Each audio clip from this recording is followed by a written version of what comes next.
or good afternoon, rather. I want to thank you all for coming out to cover this important issue that we are fighting here in the city of Milwaukee. First and foremost, I want to thank the co-sponsors of the resolution that was authored and introduced by me in September of 2023, over 2 years ago. Then Alderman Mark Burkowski, Alderman Chambers, Council President Jose Perez, Alderwoman Malele Cogs, and Alderman Scott Spiker. I'd also like to thank the then full council who then unanimously passed this resolution. I'd also like to give a thank you and a shout out to Calvin Lee and Justin Morales from our Legislative Affairs Division for all their hard work up in Madison to get this to the finish line. Thank you to everybody that stand with me today. Calvin Lee, A.C. Sarno, Council President Perez, Always Towing, Alderman DeAndre Jackson, and Alderman Scott Spiker, as well as those who have stood with me over the past 2 years to get this to the finish line that could not be here today due to prior commitments. 2 years ago, we stood in this very same space, signing into law impoundment action that had 2 glaring loopholes. As I've always said, those loopholes are the reckless driving offender had to own the vehicle, number 1, and number 2, the reckless driving offender had to be a repeat offender. Yesterday, through bipartisan support and action by the Senate and Assembly, AB 78 and Senate Bill 65 passed, which will expand state law, which will give the city and the City of Milwaukee Police Department the ability to impound on first offense and regardless of ownership of the vehicle. Before I pass it to our next speaker, it is important to note that, quote, vehicle owners whose stolen vehicles are then towed will not be required to pay any related costs. This will prevent any vehicle owner from having to pay the cost of towing and impoundment for a vehicle that was stolen from them, end quote. Lastly, if a vehicle is unclaimed after 90 days, it will likely be destroyed. This is a piece to the puzzle, an ever-evolving puzzle. Not one action will fix our reckless driving issue, but we're working hard to address it. Now we wait on the governor to sign. Thank you.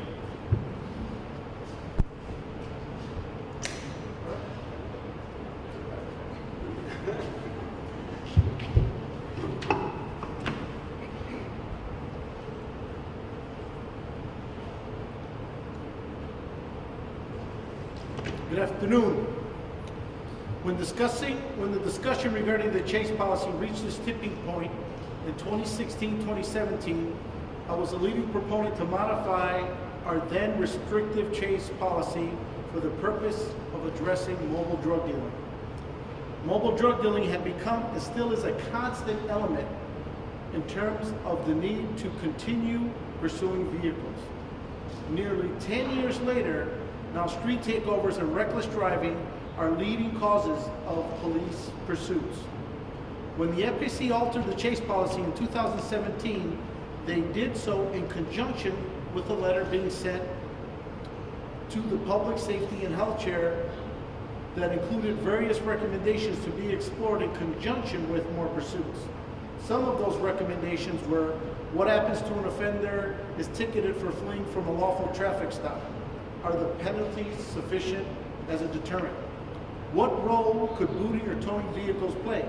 If a vehicle is being used in a manner that is danger to our community, why not utilize these tools to force owner accountability and physically remove the vehicle from the streets? How could state penalties for stolen vehicles be better defined to provide the criminal justice system with better enforcement tools? This legislation hits all those points. By impounding vehicles, regardless of ownership, used for reckless driving, it is the hope that the people will be less inclined to engage in this negative behavior.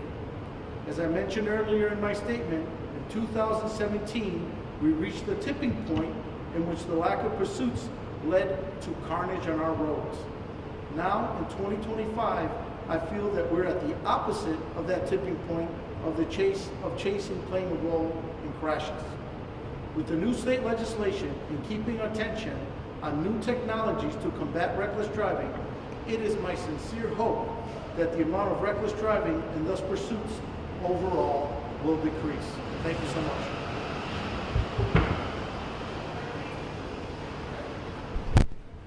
Thank you very much for coming. I'm Alderman Scott Spiker, Chair of the Public Safety and Health Committee.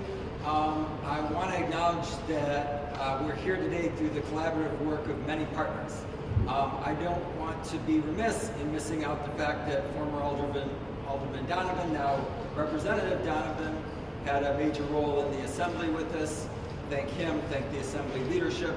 Also want to thank Senator Weingart at the Senate and the leadership at the Senate for their role in this, and of course want to thank the Governor and the general bipartisan support there's been around this issue.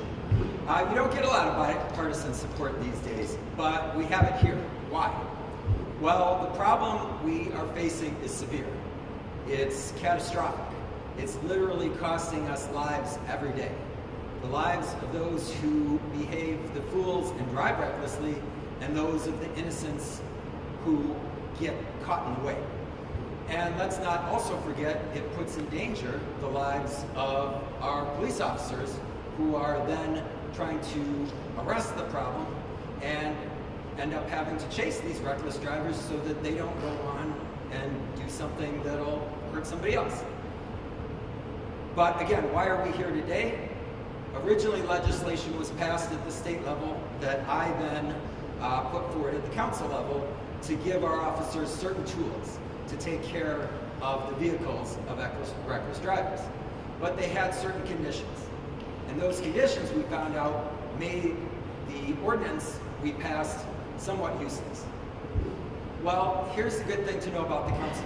We have a variety of very strong voices on it.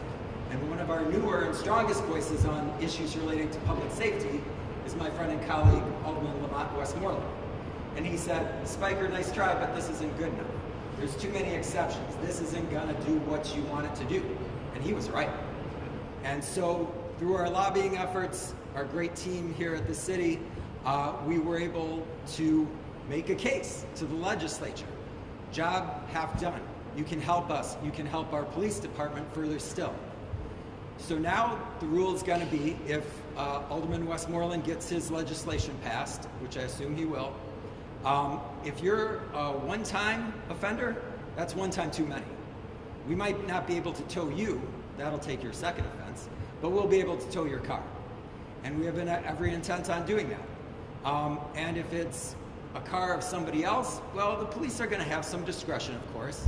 If you have an I love knitting decal on the back of your car, you might slide the first time. But if you are repeatedly taking out a relative's car and doing this, you're going to get hit. If this is your own car you're taking out, you're going to get hit. If this is a car you've stolen, you're going to get arrested. We're going to return the car, not find the person, but then you're up for grand theft auto. So in the end, we have to do something about this problem of reckless driving. People are dying, and by taking away the tools they use to inflict injury on the public, we're taking a major step forward in arresting the problem. So thank you.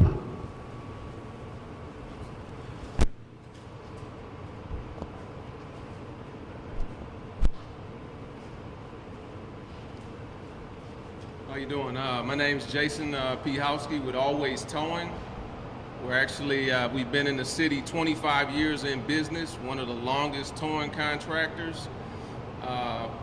We fully want to help the city clear up this issue and help the community out, and that's why we're here to support.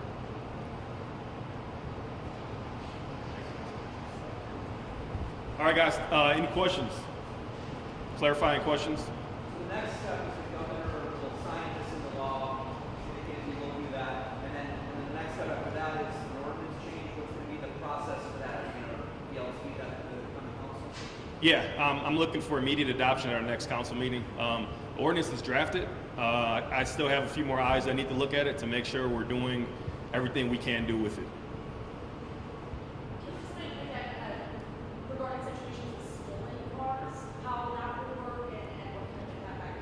I mean, if you could speak to the current process of when a car is recovered, I'm assuming that that's going to be the same process. Again, I think when a stolen car is recovered, if you want to speak to that, you probably. Yes, Assistant Chief Craig Sarno, Milwaukee Police Department. When a stolen car is recovered, there is always a form that's filled out by those that are reporting the car stolen and how they want it to be recovered. In other words, do we contact them and they come out and get the vehicle, or is it towed to the tow lot and they come and recover it here? So we're still going to, over the course of the next, during the time frame between the time the governor signs it and the ordinance is passed, the department will look at this and package it and figure out logistically how we're going to support this ordinance when it goes into effect.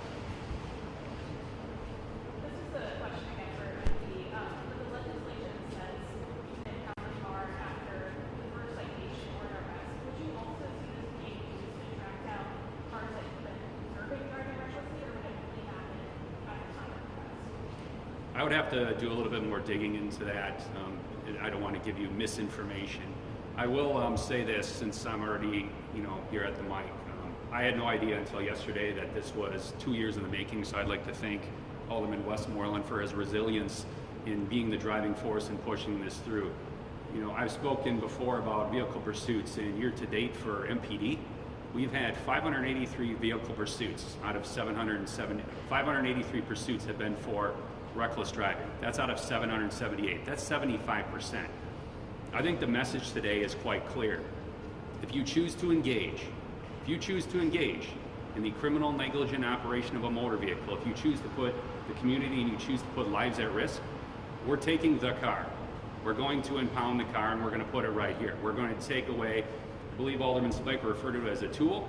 I'm going to say we're taking away the weapon, all right? And we're going to put it here. Who covers the towing, storage, fee? The company, the retriever, the person retrieving the car? It's the I don't know if you want to come up to answer that question. About fees. About fees. Any vehicles. Peter Knox, I'm the parking services manager. So any fees that are associated with the vehicle that's towed is covered by the vehicle owner. That goes for storage and towing fees. What's the minimum on that? So our towing fees are $150 a day. Storage fees are $25 a day. So if it's a stolen vehicle, No, stolen vehicles, those fees are waived. So MPD contacts them. We also contact as well, and so that they are waived. is there like an overflow kind of plan in case I know there's random spots on the Yeah. We'll take it day by day, but we have a lot of resources and we do have some space, so we'll kind of go day by day with it. Could you speak about the provision in the law that would allow the city to dispose of the vehicle and when that would happen? My understanding, I can't speak in detail, is after 90 days, we are given that authority to do so, and we follow the standard process that we already have at that point. I cannot speak to that. Is there like a data, is there any data or metrics that you're using to show how many vehicles are being towed in and out of store? Oh yeah, we have all that. Yes, that we do. We average anywhere from 22 to 25,000 towed vehicles a year. This is just an approximation, but anywhere from about 3 to 4,000 gets either sold or recycled on an annual basis. So you have like the cost and stuff kind of. Yes, yes. So there are, will be auction vehicles. There's value we get to it. Also, we scrap it. So yes, we do have all that data. With this new ordinance, you have any estimates about how many more you're going to be seeing as far as codes? Any estimates about that? It depends what gets towed on the streets. I do anticipate, I imagine there be an influx right off the bat. I guess the hope though is the message is sent, and over time we see less and less tows. But that's yet to be determined. But we do track everything to help, that guide decision making and so forth. We will work up close with MPD like we do right now. Are there any other examples of any other jurisdictions or any other states that use this that you guys are taking this? I cannot speak to that. I don't know if MPD can. Assistant Chief Chief, on the data points, right now under the current city ordinances, last time we spoke it was 11 tows under the current ordinance. Do you know how many total tows have been made since this new ordinance was in place? I do not. You can follow up with our PIO office and they can get you that information. Again, Assistant Chief, after the ordinance is passed and goes to the common council, how long do you expect this to start becoming policy? And is there any training that the officer can have to know this is I don't really know. I wouldn't look at it as training. It's more education. It's just educating them on the ordinance and then the procedure that they will have to go through in accordance with the ordinance to impound the vehicle. And then on our end, the tracking measures that I've already spoken with my people about internally about tracking those vehicles that are that we impound for reckless driving. So one thing on that, so again, Chair of Public Safety, we had the SOPs or standard operating procedures. They come before our committee. And one change that happened, you remember when the Chief of Police, City Attorney, District Attorney, Mayor, Council all stood in front of City Hall, we said we're going to get tough on reckless driving. Well, one of the pieces was the Chief said we're going to change the SOP. So now if you can write that reckless driving ticket, you shall. Not going to be an option. If they were doing something, swerving in and out of traffic, almost clipping cars, almost hitting pedestrians, we're not going to wait till somebody dies before you write that ticket. And once the ticket's written under this new state law, guess what? Your car is then eligible to be towed. Thank you.